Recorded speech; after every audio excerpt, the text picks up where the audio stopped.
데살로니가전서 1장 1절로 10절 말씀입니다. 참된 전도자와 성도들이라는 제목으로 은혜를 나누겠습니다. 첫 번째로 우리가 바울과 실라와 디모데와 거기도 또 누가도 있었어요. 이 전도자들이, 그래서 오늘 제가 말씀드릴 때 이 전도자들이라는 것은 이 사람들을 가리키는 거예요. 이들이 정말 성도들을 어떻게 가르쳤고 그들이 어떻게 받아들였는지 그러한 교감을 갖게 하는 그러한 요소들이 어떤 게 있었는지 그런 거를 좀 생각해 보려고 합니다. 그래서 잘 가르치고 잘 배우고 참되게 실천하여서 그런 성장하는 교회 계속해서 바울사도는 이 편지 속에서 이들을 칭찬하고 격려하는 그런 그것을 알 수가 있어요. 오늘 1장 1절에 보면은 이런 말씀 있죠. 바울과 실루아누라는 것은 실라, 우리가 보통 애칭으로 부를 때는 이제 그냥 실라라고 부르지만은 정상적인 그 이름으로는 실루아누예요. 바울과 실루아누와 디모데는 하나님 아버지와 주 예수 그리스도 안에 있는 데살로니가 교인들에게 편지하노니 은혜와 판경이 너에게 있을지어다. 여기에서 우리는 이제 이런 걸 읽을 때에 그냥 항상 상투적으로 바울 사도는 이렇게 서두를 시작하니까 그렇게 생각하는데 사실 여기에서 하나님 아버지 플러스 주 예수 그리스도라는 게 굉장히 중요한 거예요. 오늘 우리 목사님이 예수 그리스도에 대해서 무척 강조를 하셨죠. 기도하면서 예수 그리스도. 우리가 우리 대한민국의 애국가에도 동해물과 백두산이 하느님이 보고 와사 우리나라 만세 그리고 하느님이 들어있죠. 그럼 우리 참 좋아해요. 기독교인들은 우리는 일찍부터 하나님을 알았네. 근데 그 하나님에 대한 개념은 어떤 범실론적인 하나님. 그분이 누군지는 모르지만은 그분이 뭐도 좋고 뭐여도 좋고 그런 하나님이에요. 근데 우리 기독교에서는 어떻게 생각하죠? 이스라엘에게 자기를 계시해 주신 여호와 하나님, 그분이어야지 되는 거죠. 그분이어야지 되는 거예요. 그래서 개신교에서는 우리가 이제 복음을 받아들일 때 천주교에서는 하느님이라고 그냥 이렇게 받아들였단 말이야. 우리가 보통 쓰는 하느님을 그대로 받자. 일본에서 뭐라고 그러고 다 영어에서도 다 가드나 귀신이나 다 똑같잖아요.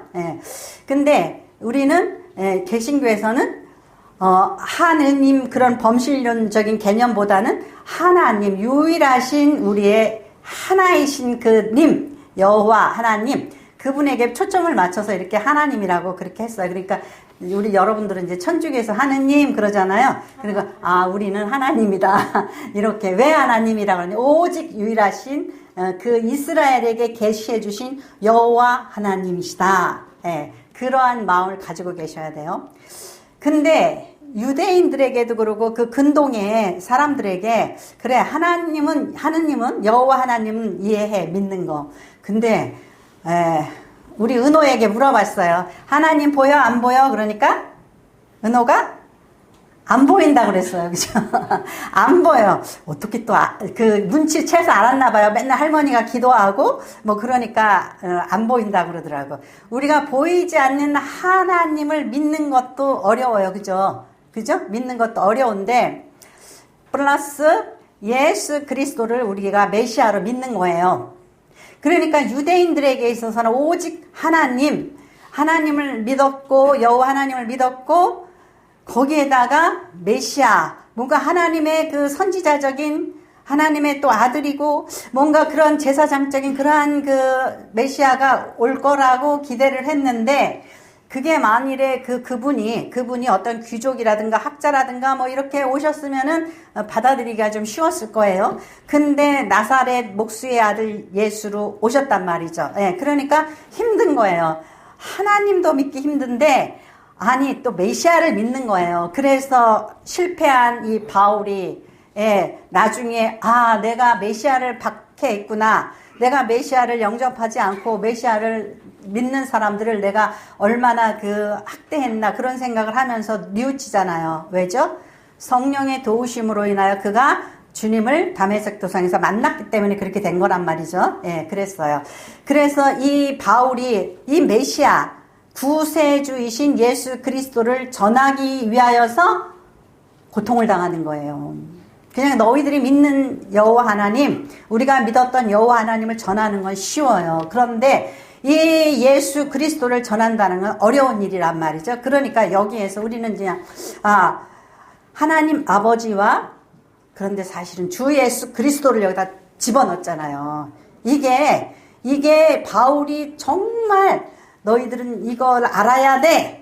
예, 그런 어떤 그런 그 바울의 예수님에 대한 열심에 의해서 집어넣은 거예요. 그리스도 안에 있는 어디에요? 하나님 안에만 있었는데 옛날에는, 지금은 어떻게 해요? 예수 그리스도 안에 있는 데살로니가 교인에게 편지하노니 은혜와 평강이 너희에게 있을지어다. 예, 그랬어요. 그래서 은혜는 뭐예요? 은혜는 이 하나님이 계획하신 복음의 이 혜택을 입을 수 있는 그것이 은혜예요. 은혜. 예수께서 우리 죄를 위하여 십자가에서 대속 제물이 되셨다. 대한민국 사람들은 이걸 몰라요. 왜 모르냐? 이런 일이 없었으니까. 아니, 내가 죄를 졌는데 왜 제가 갚아줘? 에? 그죠? 우리는 이해가 안 가는 이야기죠. 근데 이스라엘 하나님께서 제사장들에게 제물을 드려서 하나님 앞에 대속의 제물, 내가 어저께 큰 죄를 졌습니다. 도둑질을 했습니다. 뭐를 했습니다. 회개하는 마음이 들 때 양이나 소를 잡아가지고 하나님 앞에 안수하고 그걸 대신 죄의 삭은 사망이라고 그랬죠. 내가 죽는 게 아니라 나의 목숨보다 아끼는 물질, 재물을 드려서 그 제사를 드리는 거예요. 그게 뭐예요? 대속이에요. 대속. 그런데 하나님께서 우리를 위하여서 아들 예수 그리스도를 양도 아니고 소도 아니고 대속 제물로 드리셨다라는 게 우리는 이해가 안 가는 이야기란 말이죠. 근데 이스라엘은 알아요. 이게 어떤 것인지. 그래서 하나님의 아들 예수 그리스도께서 이 땅에 오셔서 우리를 위한 대속 제물, 우리의 메시아, 우리의 헬라어는 그리스도, 히브리어는 메시아. 그래서 한국말로는 구주. 근데 구주 예수 그리스도 그러면은 막 적인 거예요. 같은 말을 똑같이 쓰는 거나 마찬가지예요. 그래서 그리스도 안에 있는 거예요. 안에 있는 너희에게 은혜. 이렇게 너희를 위해서 누가? 예수께서 죄 대속의 은총을 베풀었다. 그 은혜를 돈 가지고 와라 그러면은 은혜 줄게. 돈 가지고 와라 구원 줄게. 이게 아니죠. 이게 아니에요. 거저주는 그 은혜. 그것으로 인하여서 너희가 뭘 누려요? 평강. 누구와? 하나님과. 죄를 누구한테 지었어요? 하나님께. 또 이웃에게 죄를 지었어요. 그 너희가 하나님과 평강, 이웃과 사이에 평강, 그 평강을 누리기를 원하노라. 그러니까 하나님이 준비하신 모든 은혜와 평강의 복을 너희가 누리기를 바란다. 이런 이제 축복의 말씀을 하는 거죠. 네.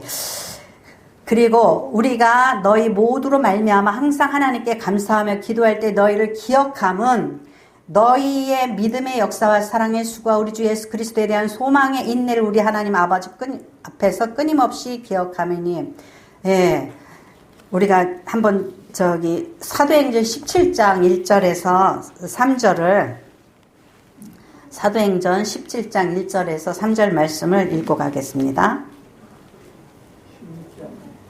사도행전 17장 1절로 3절입니다. 예. 17장.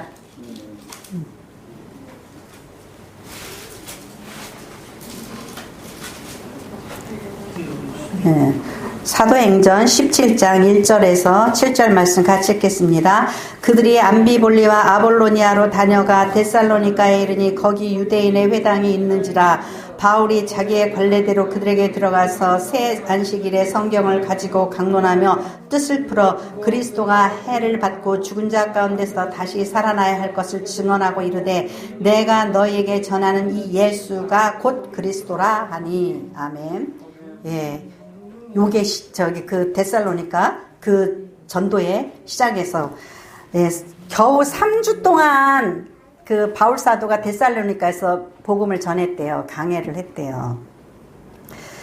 무엇을 말했냐면은 성경을 가지고, 구약이죠. 이때는 이 성경이 구약이에요. 신약이 없었으니까.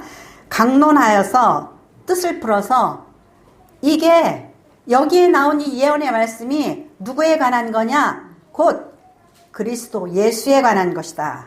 그리스도께서, 즉 너희가 생각하는 기대했던 그 메시아가 해를 받고, 여기서 해는 하늘에 떠 있는 해가 아니에요. 박해를 받고 십자가에서 죽은 자 가운데 다시 살아날 것을 증언하고 있다라는 거죠. 이르되 내가 너희에게 이걸 증언을 이제 이 전도자들이 하는 거예요. 이르되 내가 너희에게 전하는 이 예수가 곧 그리스도다. 우리가 전하는 이 예수가 곧 메시아다. 이게 관건이라고 그랬죠. 하나님도 알고 뭐 다 알아. 근데 도대체 예수가 누구야? 왜 갑자기 하나 더 붙이는 거야? 그죠? 예, 그거예요. 이게 힘든 거예요. 예. 그래서 이 말씀을 전하는데 이걸 받아들이냐 이거죠. 저들이 받아들이기가 힘들었다라는 거예요. 네. 그래서 이들이 전하는데 어떻게 된 거냐? 원래 우리가 이제 이 전도자들이 복음을 전할 때에 너무너무 힘든 일들이 많았어요. 사도행전에 보니까 무슨 일이 있었죠? 아니 5장에 15장에 보니까 이제 우리가 1차 전도 여행을 바나바하고 바울 사도하고 떠났다가 왔어요. 그때 마가를 데리고 갔다 왔어요. 근데 이제 보니까 뭐라 그러냐면은 우리가 이제 성도들이 우리가 전도를 했는데 그 다음에 성도들이 어떻게 지내는지 한번 돌아봅시다. 그런 이야기를 해요. 네, 돌아봅시다. 그런 얘기를 하니까 그래 가자. 그리고 바나바하고 이제 가기로 했어요. 근데 바울이 뭐라냐면 근데요 마가는 못 데리고 가요. 마가는 못 데리고 가요. 왜? 중간에 제가 힘들다고 돌아왔어. 마가가 부잣집 아들이란 말이에요. 마가의 다락방 있죠? 그렇게 큰 집을 가지고 있는 부잣집 아들이에요. 그러니까는 이 산세가 험한 이 곳에서 뭐 전도한다고 돌아다니는데 너무 힘들어. 중간에서 돌아왔어요. 그래가지고 마가는 바나바의 조카니까 바나바는 그래도 우리 조카 그 부모들도 그렇고 교회를 위해서 이 얼마나 애쓰고 힘쓰는데 얘를 잘 키워서 복음의 일꾼을 삼아야지. 아마 바나바는 그랬을 거예요. 안 데리고 간다고 그러는 바울하고 막 싸웠어요. 야 데리고 가야지. 그래도 바울은 안 된다라는 거예요. 얼마나 크게 싸웠는지 둘이 갈라서 버렸어요. 이 사도들이 말이야 좀 이렇게 모범적인 것을 보여야지 되는데 성경은 거짓이 없어요. 성경은 그대로 역사예요. 삶의 그걸 그대로 나타내. 우리는 성경 속에 바울 사도하고 바나바가 싸웠다는 얘기 있으면 조금 뭔가가 안 되는데 그리고 뺐을 수도 있잖아요, 그죠? 근데 둘이 싸워가지고 갈라서가지고 옛날에는 이제 안디옥 교회에서 배를 타고 건너면은 키프로스 섬이에요. 키프로스 섬인가? 그래요. 근데 거기로 가서 쭉 배 타고 올라가면은 터키의 위쪽이 나와요. 그래서 옛날에 그렇게 갔다가 왔기 때문에 또 그렇게 가야지 되는데 싸워가지고 그래요. 바나바 저희 사도님 그쪽으로 가셔요. 나는 싫어요. 저놈하고는 같이 못 가요. 그리고 바울 사도가 고집을 피우고 그대로 육지로 해가지고 터키 위쪽으로 쭉 올라갔어요. 갈라졌어요. 참 속상하겠죠? 그럼 갈라지면서 실로하고 같이 갔어요. 바나바는 마가랑 바울은 실라랑 같이 올라갔어요. 예. 그래가지고 올라가가지고 이제 16장 1절에서 3절 같이 읽겠습니다. 사도행전 같이 읽겠습니다. 바울이 더베와 루스드라에도 이름에 거기 디모데라 하는 제자가 있으니 그 어머니는 믿는 유대 여자요 아버지는 헬라인이라. 디모데는 루스드라와 이고니아온에 있는 형제들에게 칭찬받는 자니 바울이 그를 데리고 떠나고자 할새 그 지역에 있는 유대인으로 말미암아 그를 데려다가 할례를 행하니 이는 그 사람들이 그의 아버지는 헬라인인 줄 다 알미러라. 아멘. 우리가 때때로요 일이 틀어질 때에 또는 좀 의도치 않게 싸우기도 하고 때때로 막 이런 일이 생기잖아요. 그죠? 그러면은 아 정말 이게 하나님 뜻이 아닌가 보다. 정말 속상해. 전도를 가면서도 그것만 생각하면은 막 무거워. 예. 근데 어떻게 보면 이 일은 하나님의 섭리 가운데 있는 일이었다는 거죠. 우리가 어떤 사람하고 굉장히 좋게 지내요. 굉장히 좋게 지내요. 나는 좋은데 하나님이 때때로는 흩어버리기도 하고 끊어버리기도 하고 그런단 말이에요. 그럼 참 속상하잖아요. 그런데 여기에서 우리가 그걸 알아야 돼요. 보세요. 바울이 더베와 루스드라의 이름에, 루스드라가 어디예요? 누가 살아요 거기에? 디모데. 예. 근데 옛날에 이렇게 그 배를 타고 올라가서 돌아서 턴하고 돌아온 그 도시 이름이 루스드라예요. 거기에서 이때에 바울이 이 디모데네 가족을 만난 거예요. 디모데 엄마와 할머니와 만난 거예요. 그래서 근데 여기서 보니까 디모데는 어떤 사람이냐? 디모데를 제자라 그랬어요. 제자라는데 그 어머니는 믿는 유대 여자예요. 아버지는 헬라인이라. 예. 이게 하나님이 예비하신 제자예요. 왜 그러냐면은 바울은 공부를 많이 하고 또 이방 도시 가운데 살고 로마 시민권자고 그래요. 그러니까 전도에 필요한 이방 선교에 필요한 헬라어를 잘한단 말이에요. 잘해요. 근데 이 디모데는 우리가 이제 우리나라도 혼혈이 있잖아요. 동남아시아 사람, 아빠는 동남아시아 사람, 엄마는 한국 사람, 아빠는 한국 사람, 엄마는 동남아. 요새 그렇게 혼혈이 많잖아요. 그죠?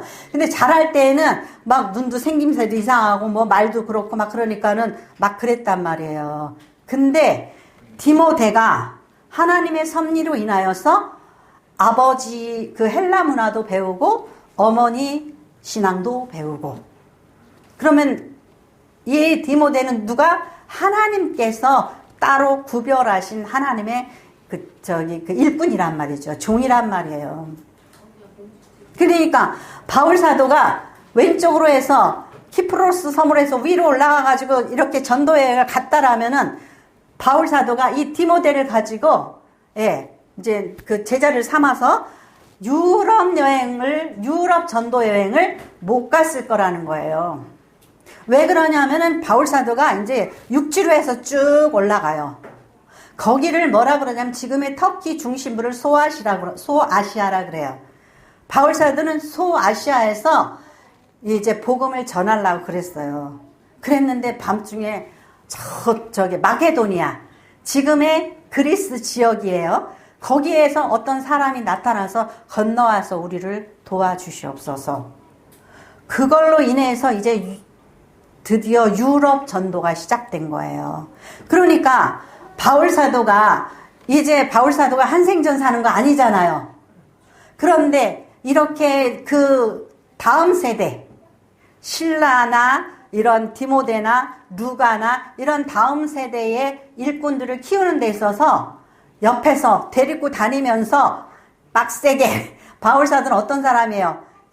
그냥 완전히 철저한 사람이잖아요. 이 철저한 사람이 그 디모데나 실라나 이 누가를 만나서 데리고 다니면서 온전한 하나님의 종으로 훈련을 시켰다라는 거죠. 그러니까 바나바하고 싸우지 않았으면 여러분들은 뭐 신나게 싸우라는 게 아니라 싸우지 않았으면 그죠?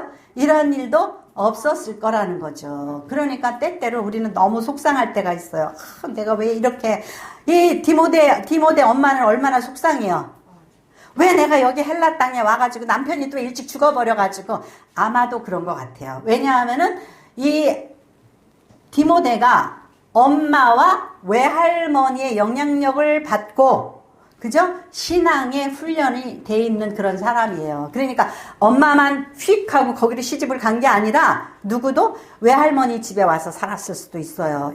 그 디모데가. 어쨌든지 간에 유대인들은 그런다고 그러잖아요. 엄마가 유대인이면 유대인이라고 그래요. 이방 사람일지라도. 근데 아버지가 유대인이고 엄마가 이방인이면 이스라엘 사람이라고 그래요. 유대인이라고 안 그러고 이스라엘 사람이라고 그런단 말이에요. 그러니까 신앙의 이 유산은 누가 물려줄 수가 있어요? 엄마가 물려줄 수 있는 거예요. 예. 그래서 유대인들은 아빠는 가정의 선생님, 어머니는 가정의 영혼이라 그래요.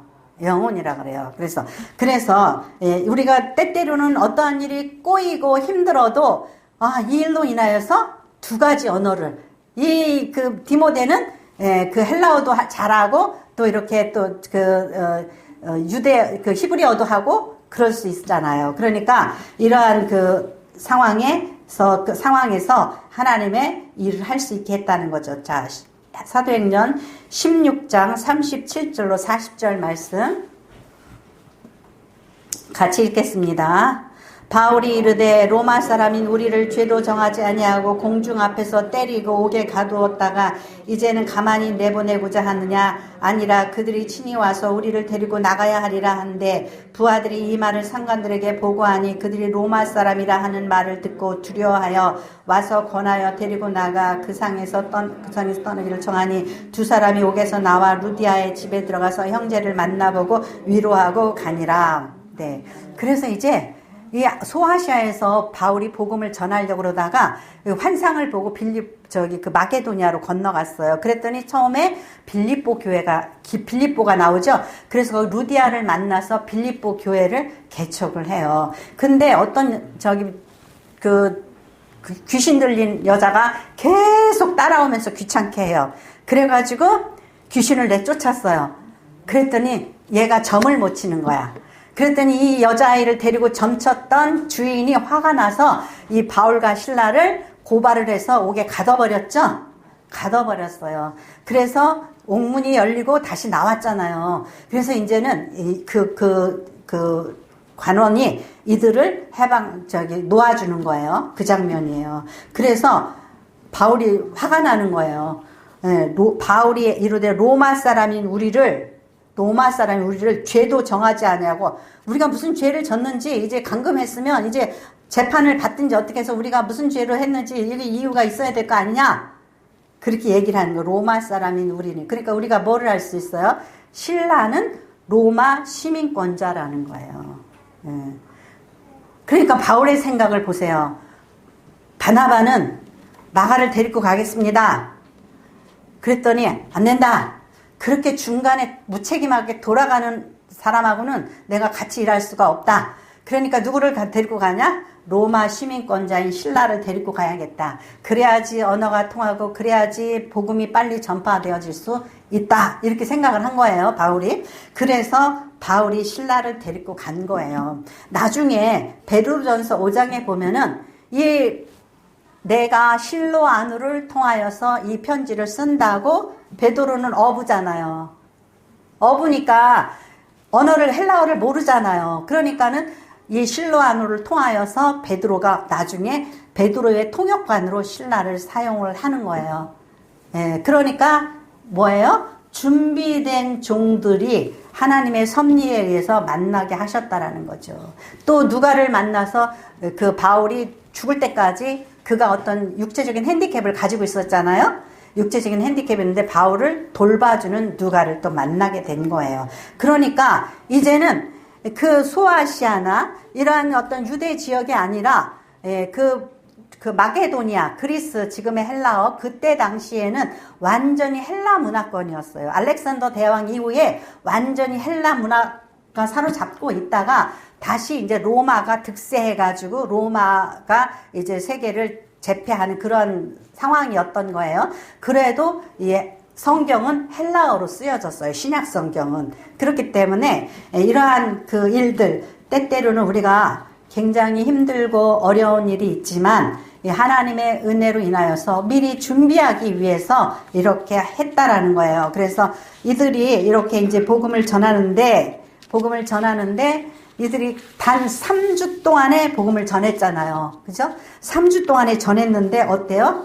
완전하게 철저하게 이렇게 그들이 그 말씀대로 지금 살고 있다라는 거예요.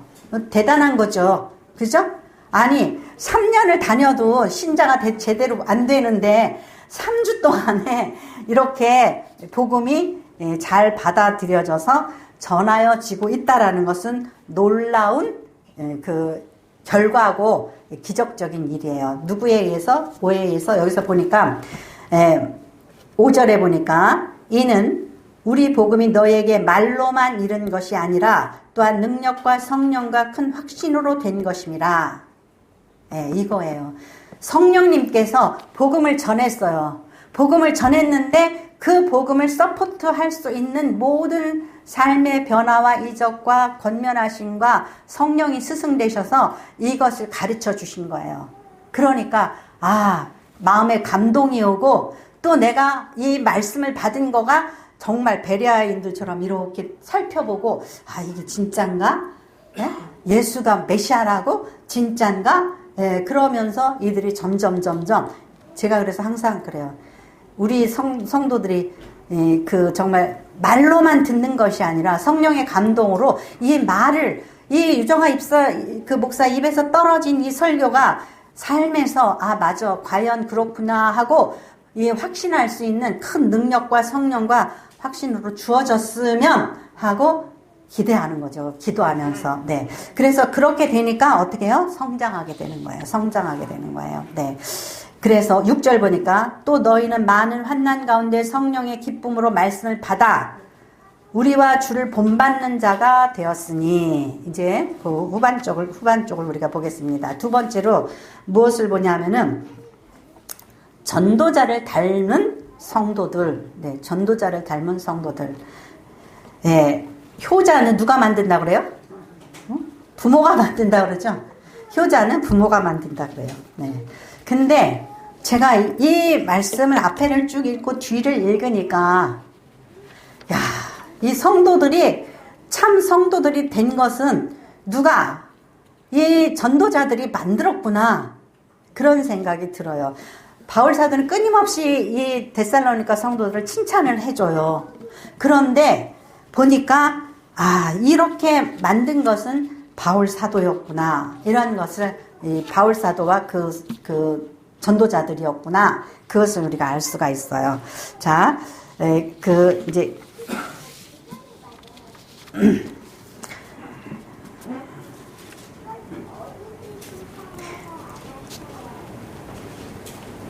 네, 제가 그냥 거기를 읽어버렸어요. 네, 그러면 고린도전서 4장 11절에서 15절 말씀을 읽겠습니다. 고린도전서 4장 11절에서 15절 말씀을 같이 읽겠습니다.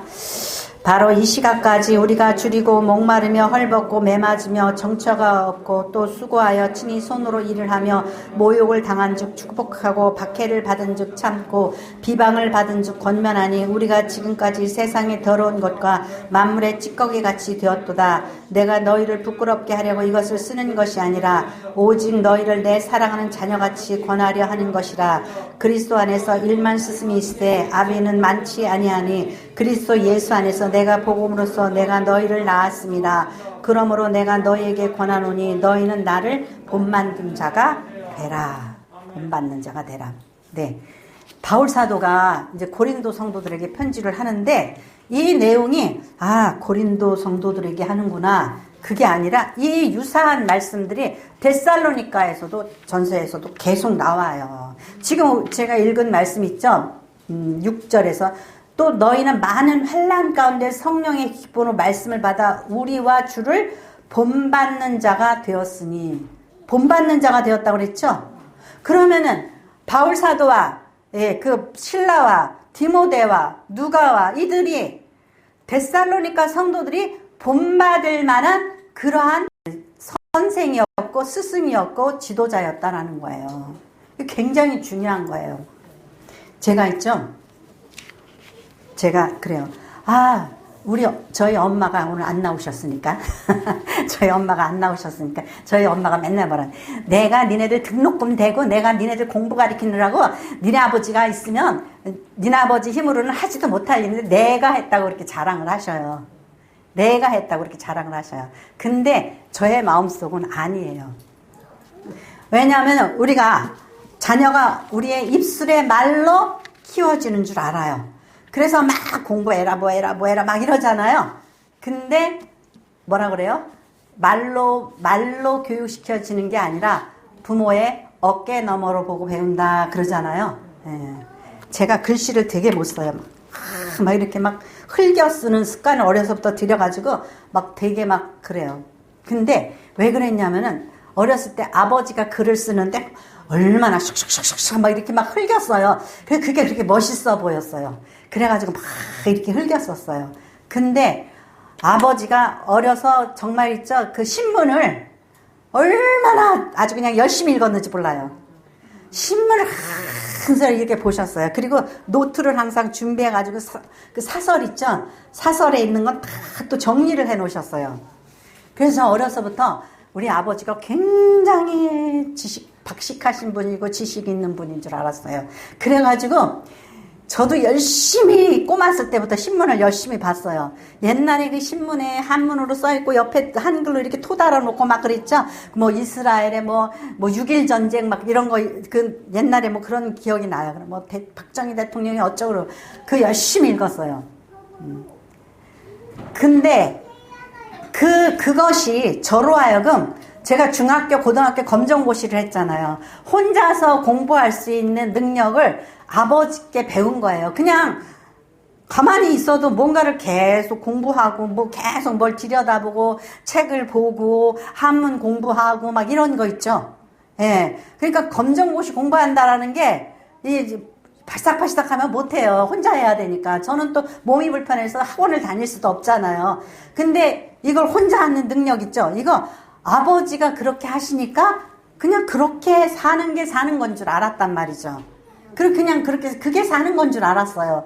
그러니까 돈은 학비는 엄마의 그 생활력으로 서포트 해준 것 같지만 사실은 아버지의 그 성격을 받은 거죠. 아버지가 열심히 공부하고 책 보고 그러는 거를 이렇게 받은 거예요. 그러니까 우리는 어떠한 그 삶의 세상적인 그러한 서포트 그거를 굉장히 중요시 여길지 몰라요. 그렇지만은 바울 사도가 입으로 얘들아 뭐 예수가 그리스도다 뭐 막 가르쳤을 거 아니에요.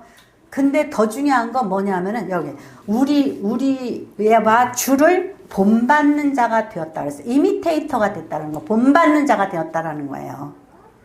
그러니까 그 본받는 거는 이 전도자들을 통해서 지식으로 여호와 하나님이 계시고 메시아가 계시구나 이런 지식을 받아들인 것보다도 이분들의 이 진실함과 정말 복음에 있어서 그 진정성 그것을 그들의 삶으로 본 거예요. 바울 사도는 그 고린도 교회 성도들에게 그래요. 고린도 전서를 이렇게 읽다 보면 그 텐트 메이커 있죠? 예? 그 브리스길라와 아굴라를 만나서 텐트를 만들어서 그 선교비를 충당을 하는 걸 봐요. 그러면서 바울과 실라가 이렇게 노동도 하면서 복음을 전했구나. 그런데 그게 데살로니가 성도들에게 바울이 그렇게 얘기를 해요. 내가 너희에게 폐를 끼치지 않기 위해서 내가 밤낮으로 일을 했다. 이렇게 데살로니가 교인들에게 이야기를 해요. 그러므로 인해서 그러한 그 전도자들을 보면서 데살로니가 성도들이 뭐라고 생각했겠는가 이거죠. 저들이 저렇게 정말 그 당시에는요 소크라테스, 아리스토텔레스, 플라톤 이런 그리스 철학자들이 이제 그때 당시는 맞지는 않지만 시대는 안 맞지만은 그리스 철학자들이 돌아다니면서 뭐 길에서 또는 무슨 우리나라로 말하자면 서당 같은 그런 학당에서 강연을 해주고 그리고 돈을 받아서 챙겼어요. 그런데 이 바울과 실라나 이 디모데 이들은 돈을 받기 위해서 하는 게 아니라 밤낮으로 일을 하면서 복음을 전한다라는 거죠. 그걸 보면서 뭘 알아요? 저들이 진정한 예수를 만나지 않았다면 거기에 진정성이 없다면 저런 짓 안 할 거다. 정말 예수가 그리스도시구나. 이렇게 받아들인 거예요. 그래서 어떻게 해요? 이 말씀을 보니까 너희들이 얼마나 이 복음에 이들이 진정성을 갖고 있는지 모든 믿는 자의 7절 보니까 그러므로 너희가 마게도냐와 아가야에 있는 모든 믿는 자의 본이 되었느니라. 그렇죠? 그 다음에 또 밑에 보면은요, 9절에 보면 그들이 우리에 대하여 스스로 말하기를 우리가 어떻게 너희 가운데 들어갔는지와 너희가 어떻게 우상을 버리고 하나님께로 돌아와서 살아계시고 참되신 하나님을 섬기는지 또 죽은 자들 가운데서 달리신 그의 아들 하늘로부터 강림하실 것을 어떻게 기다리는지를 말하니. 이거는 제3자가 데살로니가 교인들이 아유 얼마나 잘 믿고요. 그리고요 하나님이 어떤지 예수가 어떤지 그것을 다 말해요. 여기서도 우리가 1절에서 읽은 거 하나님에 대해서 말하고 어떻게 해요? 10절에 또 죽은 자 가운데서 다시 살리신 그의 아들이 하나님부터 강림하실 것을 너희가 어떻게 기다리는지를 말하니. 누가? 제3자들이. 그러니까 데살로니가 교인들은 아주 찰떡같이 복음을 잘 받아들인 거예요. 그러니까 바울 사도가 너네들에 대해서는 도대체 흠잡을 게 없다. 계속해서 나중에 넘어가면은 그래 그렇게만 행해라. 계속 그대로 행해라. 이렇게 말을 하고 있어요. 예. 그래서 이제 그 바울 사도가 3장 7절에는 이렇게 말해요. 3장 7절 이러므로 형제들아 우리가 모든 궁핍과 환난 가운데서 너희 믿음으로 말미암아 너희에게 위로를 받았노라. 네. 바울 사도가요 지금 얼마나 힘든 가운데 편지를 썼냐면 지금 이제 빌립보에서 귀신 들린 여자아이를 고쳐줬죠. 그래서 이제 쫓겨나듯이 데살로니가에 왔어요. 그래서 데살로니가에 와서 가르쳤는데 3주를 가르쳤는데 거기에 있는 유대인들이 또 쫓아와서 또 쫓겨났어요. 그래서 베레아로 또 쫓겨나요. 그래서 베레아에서 조금 가르쳤는데 또 쫓아와서 아테네로 바울 사도만 피신을 하고 디모데와 실라는 이들에게 또 이제 남아 있었어요. 그러다가 나중에 거기에서 아테네에서 그리스의 남단인 고린도로 내려와요. 고린도로. 거기에서 아마도 편지를 다시 썼을 것이다. 이렇게 추측을 하거든요. 예. 그래서 이러한 환난 가운데서 맨날 얻어맞고 쫓겨다니고 막 이러는 가운데에서 이 데살로니가 성도들이 신앙이 발전을 하고 이렇게 정말 찰떡같이 말씀을 알아듣고 섬기고 있다고 하니 형제들아 우리가 모든 궁핍과 환난 가운데서 너희 믿음으로 말미암아 너희에게 위로를 받았노라. 그러므로 너희가 주 안에 굳게 선즉 우리가 이제는 살리라. 이게 무슨 소리예요? 너네들이 믿음에 굳게 서니까 우리가 살 것 같다. We really live. 아니 뭐 언제는 죽었었나? 우리가 이제는 진짜 산다는 거예요. 진짜 산다라는 거예요. 왜 그러냐? 예수님도 보세요. 사마리아에 갔어요. 사마리아 여자에게 이제 물 좀 달라고 그러죠. 그래서 뭐 옥신각신 당신이 왜 나한테 물 달라고 그래요? 제자들은 어디 갔죠? 배가 고파서 먹을 걸 사러 갔어요. 그래서 예수님께서 사마리아 여인에게 복음을 전했어요. 그랬더니 사마리아 여자가 물동이를 집어던지고 복음을 전하러 갔죠. 그러니까 제자들이 와서 그래요. 예수님 이거 잡수세요. 그러니까 안 먹으신대요. 나는 배부르다는 거예요. 왜 그래요? 이제 복음을 전하니까 고통당하는 저 여인을 내가 이제 그 메시아를 만나는 이 복음을 전하고 나니까 만났잖아요. 실물로 만난 거예요. 그러니까 나는 이제는 안 먹어도 배부르다. 마치 여기서도 보니까 그거를 생각나게 해요. 내가 이러한 너희들이 정말 복음에 굳게 섰다는 거 보니까 내가 really live 진심으로 진짜 옛날에는 가짜로 살았나요? 진짜 살아있는 것 같다. 살맛이 난다.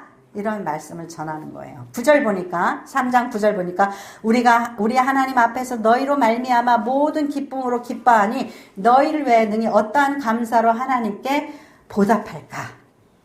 예. 진짜 무엇을 위해서 사는 사람들이에요? 이 바울과 실라와 디모데와 누가 무엇을 위해서 사는 사람들이에요? 오직 복음을 위해서 사는 사람들이에요. 복음 때문에 기뻐하고 복음 때문에 살맛나고 자기의 삶은 없어도 이렇게 하나님께서 우리 정말 이 복음을 위하여서 초대교회 때 이렇게 열심히 있는 자들을 통하여서 복음이 전파되어졌다라는 거예요. 우리는 거저 먹는 거죠. 우리는 감동이 없고 우리는 정말 이 복음이 우리에게 어떻게 1900년대만 해도 대원군에 의해서 저기 절산에 가서 그냥 목 잘리고 막 이러면서 믿은 신앙이에요. 지켜온 신앙이에요. 그죠?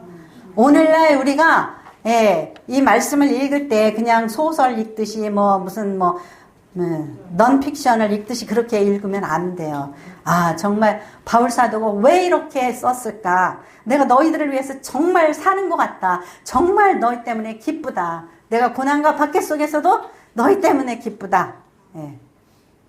우리가 이러한 복음을, 이 진정성을 느끼면서 성경을 읽어야 돼요. 100번을 읽어도 소용이 없어요. 이 얼마나 목숨 걸고 이 하나님의 섭리 가운데에 보아와 같이 우리에게 지금 이 복음이 전달되어졌는지 그걸 생각한다면 우리는 우리를 여러분들을 위해서 복음을 전한 사람들도 있죠. 그러니까 우리 그것을 생각하면서 감사해야지 돼요. 그래서 지금 오늘날 나에게 이 복음을 전해주신 하나님께 감사하시는 저와 여러분이 되시기를 축원합니다. 기도하겠습니다. 고맙고 감사하신 아버지 하나님.